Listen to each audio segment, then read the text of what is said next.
Hello friends, আসসালামু আলাইকুম। কেমন আছেন আপনারা সবাই? আশা করি ভালো আছেন। আলহামদুলিল্লাহ, আমরাও ভালো আছি। দেখতে পাচ্ছেন ছেলের জন্য আমি খাবার রেডি করে নিয়েছি। এটা হচ্ছে চাল, মসুর ডাল আর মিষ্টি কুমড়োকে ভালোভাবে সামান্য লবণ দিয়ে সিদ্ধ করে নিয়েছি।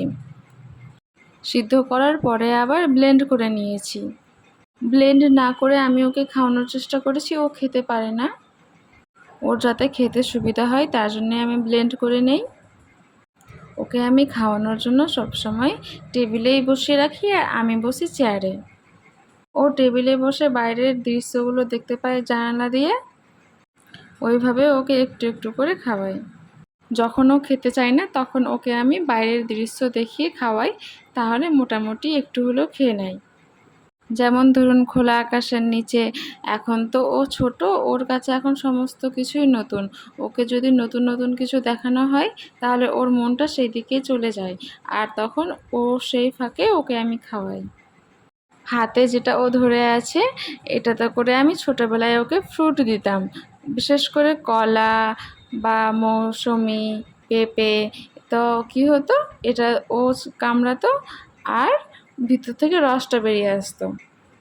6 মাসের পর থেকে ওকে আমি সলিড ফুড দেওয়া স্টার্ট করেছি। সামান্য পরিমাণে একটু একটু করে প্রথমে ওকে দিতাম, তারপরে একটু একটু করে আবার পরিমাণটা বাড়াতাম। ওকে যখন প্রথমে খেলনাটা দেওয়া হয় তখন ও কী করতো, ঝুড়িটা একবারে উল্টে দিয়ে সমস্ত খেলনা ফেলে দিত। এটাই ওর খেলা ছিল। এখন আস্তে আস্তে ও কিন্তু শিখে গেছে যে একটা একটা করে খেলনা বের করতে হবে। এখনও কী করে, সমস্ত খেলনাগুলো খাটের পিছন দিকে ফেলে দেবে ও। ও এখন ঝুড়িটাও ফেলার চেষ্টা করছে, কিন্তু আটকে গেছে, ওটাই বলে বের হচ্ছে না। ও খুব চেষ্টা করছে। ফ্লিপকার্ট থেকে এই খেলনাটি আমার নেওয়া। আমি অর্ডার করেছিলাম অনেক রকম ফ্রুট, কিন্তু এসেছে এক ঝুড়ি সবজি। কিন্তু এটাও আমাকে খুবই ভালো লেগেছে, কারণ কি সমস্ত ছোট ছোট খেলনাগুলিকে রাখার জন্য এই ঝুড়িটাতে খুব সুবিধা। খেলনাগুলো বাচ্চারা ভাঙতে পারবে না আর বাচ্চাকে লাগবেও না। এই বয়সের বাচ্চার জন্য এই খেলনাগুলো খুবই ভালো।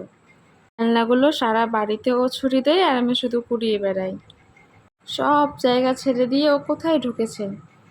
একদিকে আছে ড্রেসিং টেবিল, একদিকে আছে খাট, আর সেই ফাঁকটায় ও ঢুকে গেছে। আজ পর্যন্ত এখানেই, দেখা হবে পরের ভিডিওতে।